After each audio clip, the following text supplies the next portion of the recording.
Thank you so much, Mayor of Rome, and we definitely hope that everything is fine in your city. So now it is my honor to start with the first panel of the day. And this is going to be a conversation about the role of women in delivering the goals of the Paris Agreement, and also the importance of mentorship. And before we continue with this, I would like to have the opportunity to have all the mentees that are here from Paris and Mexico to raise, and please give them a warm applause for the amazing job that they are doing. Where are they?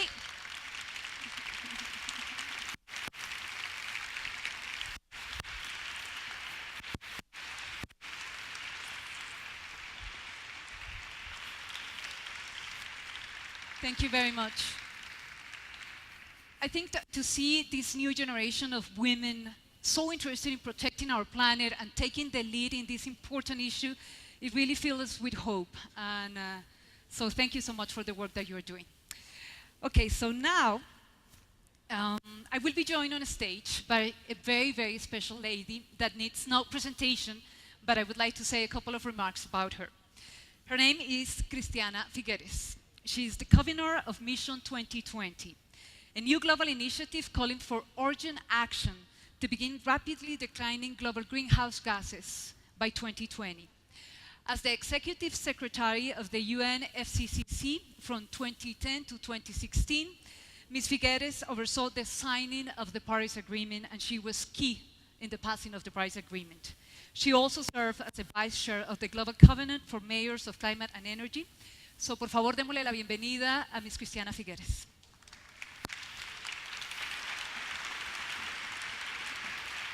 Christiana, bienvenida.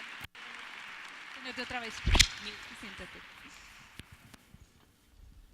¿Esto lo vamos a hacer en español o en inglés? Como ¿O tú en quieras. Spanglish? No, Spanglish no. Como ¿En ustedes uno o en prefieran. otro? ¿Español o en inglés? Un poquito y un poquito de los dos, Como ¿vale? tú quieras. Bueno. Okay, so first of all, for everybody to understand, I was reading an amazing report of the initiative that you launched. And I think it's really, really very important for all of us to understand.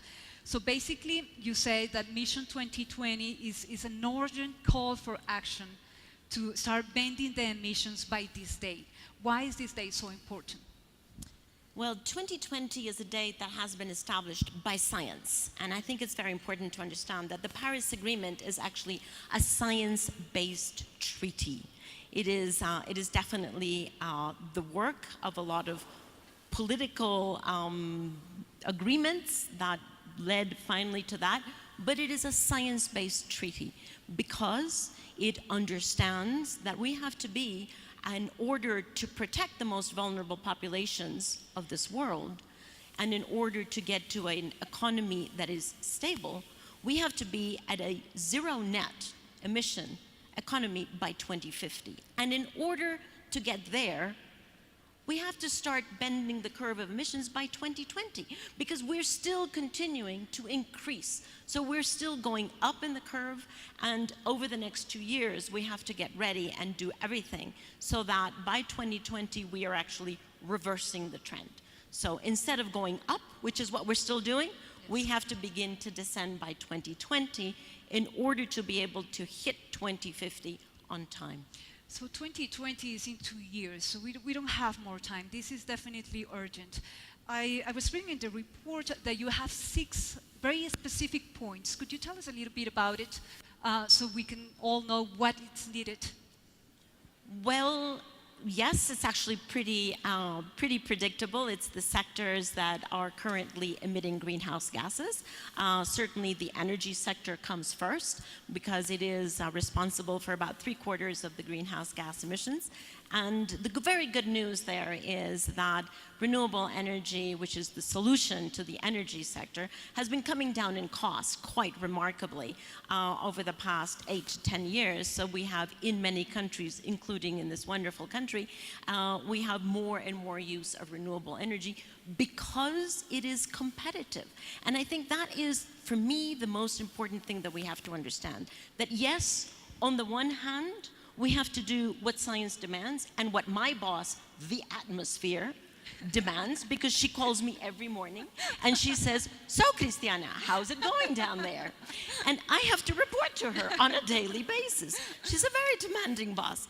But the good thing here is that energy truly is already into a completely unstoppable, irreversible transformation. The same is true with transportation. And we've just heard the mayor of Rome say what her policy is going to be for the transformation of transportation in Rome. But to that, you can add many other cities, including the city of Mexico, Yes. where both policy and the major car companies together, so public sector and private sector together, are truly contributing to a very important transformation that we will all witness, because it's not so far in the future. I remember I talked to you a year ago when Donald Trump just came into office. Who? And you were very optimistic, and that really gave me hope, because you were telling me that this was an unstoppable movement, and that humanity is moving toward a clean energy future, and this is irreversible. So how do you feel right now, year? I actually feel even more optimistic, but you know, I am a stubborn optimist, and I invite everyone to be stubborn optimists, because here is the situation. We cannot afford to not win this battle. Yes. We just have no other option, right? So it's not as though we're being asked, well, would you like to address climate change or not? That is not the question. The question is, how quickly are you going to do it? So that is the question.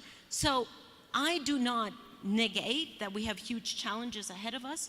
We do need to continue this incredible transformation, in particular in the industry and in the heavy industry sector.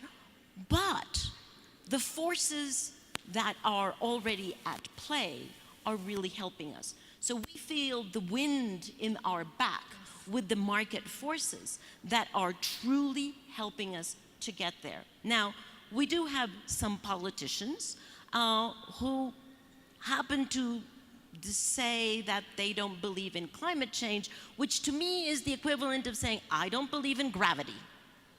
Or evolution. Or evolution. I mean, that's fine. You don't have to believe in gravity. It doesn't really matter. It is completely irrelevant if you don't believe in gravity. Believe me, the gravitational pull on your body is exactly the same as your neighbor who does believe in gravity. So whether you believe in gravity or not is completely irrelevant. Same thing for climate change. It doesn't, and I don't really waste any time. If they don't believe in climate change, that's fine. The point is that every single human being on this planet is already being affected by climate change. And hence I come back to what we've just heard from Patricia Espinosa and from the mayor of Rome, that it is the responsibility and opportunity of every living citizen to do something about that. Talking about that, what would you say, what would be like the 3 things that we can all do here in this room to be part of the solution? Only 3? I actually have a very long list. Number 1, vote properly. Yes. Okay? Please.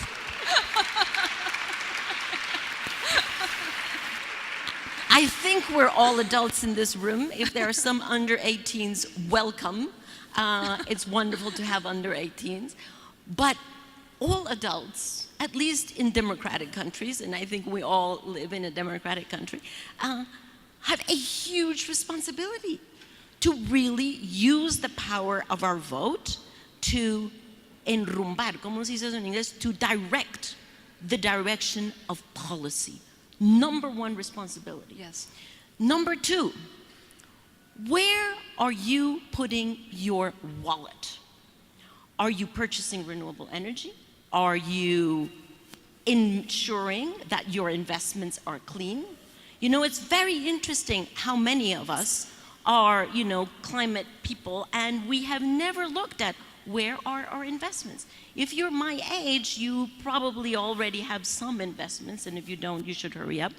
And have you looked at your investments to figure out, is there high carbon in that investment? Because if you have high carbon investments, you are in a very bad shape because you will lose the value of those investments over the next 10 years. Mind my words. So move your investments over to clean technology.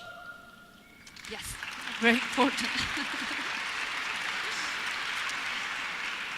And then, of course, there's everything that we can do as individuals that has to do with the seriousness and the responsibility with which we eat. If you're still eating meat every day of the week, you're also being completely irresponsible with your children. Okay? If you are eating meat every day, please ask your children to forgive you for that. Yes, very important. And I could go on, but do we really want to go? It's a very long list. The point is that every single one of us can do something, okay? If you're eating meat every day, begin to go like, okay, meat-free Mondays. One day, a week without meat, 2 days, 3 days. I have not eaten meat now for years. I'm still alive. I'm actually pretty healthy. Believe you me, it is not going to kill you, okay? But there are many things that we can do as individuals in addition to what governments do and have to do, and in addition to what corporations do and have to do. There is no one who is exempt of responsibility if you truly understand that we, the adults, who are adults right now on this planet, have stewardship responsibility. Let me be very clear. This generation that I belong to is the first generation in the history of mankind that has all the science in front of us. We are the first generation. My parents did not know. They inherited a planet to me that is a diminished planet, but they didn't know. They did not know what was going on. My generation is the first generation that fully well understands what is going on. And hence, it is our responsibility to ensure that we do not hand this problem to the next generation. It is our responsibility as adults on this planet to actually do the right thing and do it now. Absolutely, and that's the wonderful thing about this movement is that each and every one of us can take part of it, can be part Has of the to. solution. Has to, yes. Not can, has Must. to. Bueno, quiero aprovechar que hablas un poquito, que hablas muy bien español para hablar un Como poco si español. soy costarricense. O sea, si no hablara español estaríamos en problemas serios, ¿no? Me quitarían el pasaporte. Total. Y quiero que nos hables un poco, ya que tenemos la oportunidad de tener maravillosas mujeres que están trabajando y liderando en este tema del cambio climático. ¿Cómo te sientes de ver este movimiento de empowerment of women desde Me Too hasta Time is Sad, hasta ver a todas estas mujeres liderando en este tema? Bueno, sinceramente ya era hora.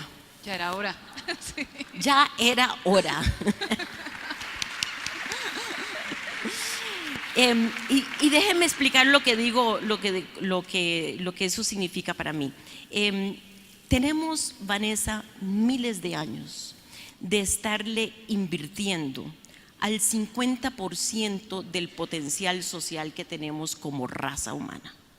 Ese 50% son nuestros compañeros hombres. Tenemos miles de años de estar invirtiendo en la educación de los hombres, en la capacidad profesional de los hombres, en su ascenso hacia posiciones de liderazgo y de decisión. Tenemos miles de años de estamos invirtiendo en eso. Y nos han dado, sinceramente, algunos resultados. Algunos resultados. Ahora, esa inversión no la hemos hecho con las mujeres. Así es. Y yo me pregunto, ¿a dónde está la sabiduría de eso? O sea, es como si a mí me dijeran, bueno, oíme, Christiana, vos como te encanta correr, te voy a poner un reto ahora, vas a correr con una pierna nada más. Que hay individuos que hacen eso y mi respeto y mi admiración. Sí. Pero como sociedad no es necesario usar nada más el 50% de nuestro potencial.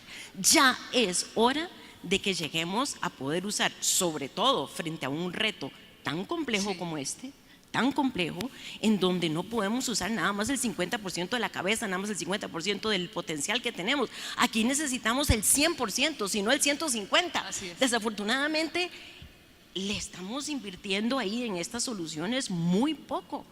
Y necesitamos no sustituir a los hombres, sino necesitamos llegarle con el otro 50% del potencial a balancear con energías que son muy complementarias y no sustitutivas, a balancear las decisiones y los argumentos que se hacen para poder seguir adelante. Total, en verdad es crítico que las mujeres nos involucremos y estoy completamente de acuerdo contigo que it was about time. Quiero que nos hables un poco sobre la importancia de ser un mentor. Tú eres un role model para todos nosotros y definitivamente una inspiración y orgullo por todo el maravilloso trabajo que has hecho en la esfera internacional, dejando el nombre de las mujeres y de los latinos muy en alto. Quiero que me digas por qué es importante ser un mentor para estas jóvenes mujeres que tienen pues todo ese fuego por dentro de hacer lo mismo y seguir tus pasos. Bueno, pues yo conocí a algunas de estas jóvenes ayer y la verdad es que me impresiona muchísimo la capacidad de innovación que tienen y además que simplemente asumen que vamos a estar en una sociedad de cero emisiones. O sea, eso me parece lo dramáticamente diferente entre ellas y lo que hemos venido haciendo nosotros. Nosotros asumimos que vamos a seguir con este telele de los combustibles fósiles y no sé qué más. No, ya ellas asumen que vamos a una sociedad cero emisiones. Entonces, ¿qué vamos a hacer para llegar ahí? Ya esa actitud me parece genial. Y yo teniendo orgullosamente 61 años, porque siempre digo muy públicamente mi edad, yo orgullosamente con 61 años, yo digo, bueno, ya la verdad es que mi generación, señores, amigas y amigos, ya nosotros vamos para afuera. Aquí la responsabilidad de nosotros es de ayudarle a las otras generaciones que vienen detrás de nosotros, no para que hagan lo que hicimos nosotros, Dios guarde, para que hagan 100 veces más de lo que hicimos nosotros. Pero eso lo van a poder hacer si nosotros les ponemos una plataforma firme debajo de sus pies para que puedan crecer y volar muchísimo mejor de lo que hicimos nosotros. Esa es nuestra tarea. Bueno, pues quiero que me acompañen a darle un aplauso a Christiana porque es una mujer maravillosa. Me siento en verdad honrada de estar acá contigo. Siempre de verte es un honor para mí. Gracias, Christiana. Bendiciones en tu trabajo.